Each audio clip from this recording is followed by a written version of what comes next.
High roller sa kasino at lubog sa utang ang lalaking umatake sa Resorts World Manila na kinilala na ng pulisya. Dati na raw nakaban sa lahat ng kasinong salarin na dating empleyado ng gobyerno.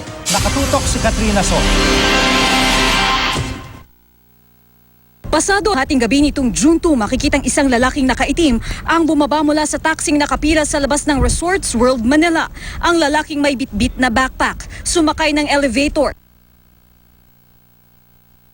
Lumabas sa second floor parking area at pumasok sa mall pero hindi siya dumaan sa metal detector. Hinabol at pinigilan siya ng babaeng security guard pero bigla siyang nagpaputok ng baril at nagtakbuhan ng mga tao.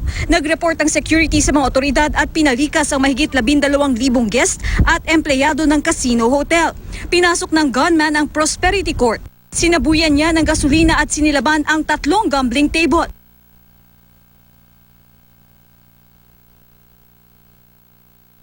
Pagdating sa hotel lounge na bar 180, nagpaputok ulit siya ng baril. Sinilaban niya ang dining area ng lounge,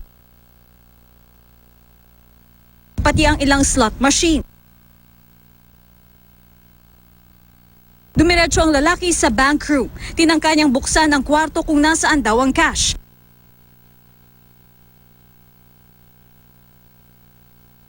Pero nang mabigo, ang cheap bank room na lang ang pinasok. At kumuha na mahigit 100 million pesos na halaga ng high denomination chips. Nagpunta ang lalaki sa fire exit staircase. Matapos ng ilang minuto, nagpang-abot at nagbarilan sila roon ng security team ng Resorts World.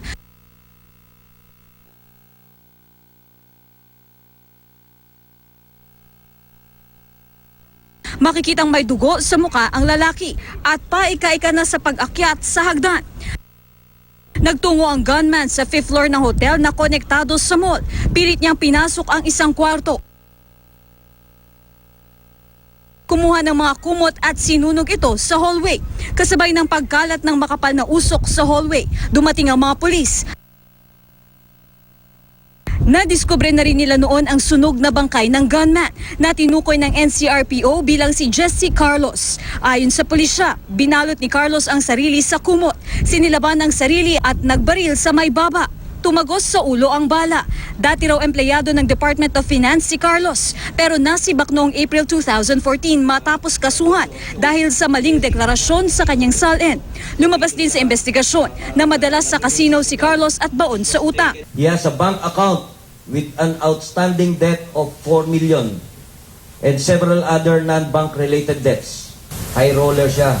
His minimum bet is usually 40,000.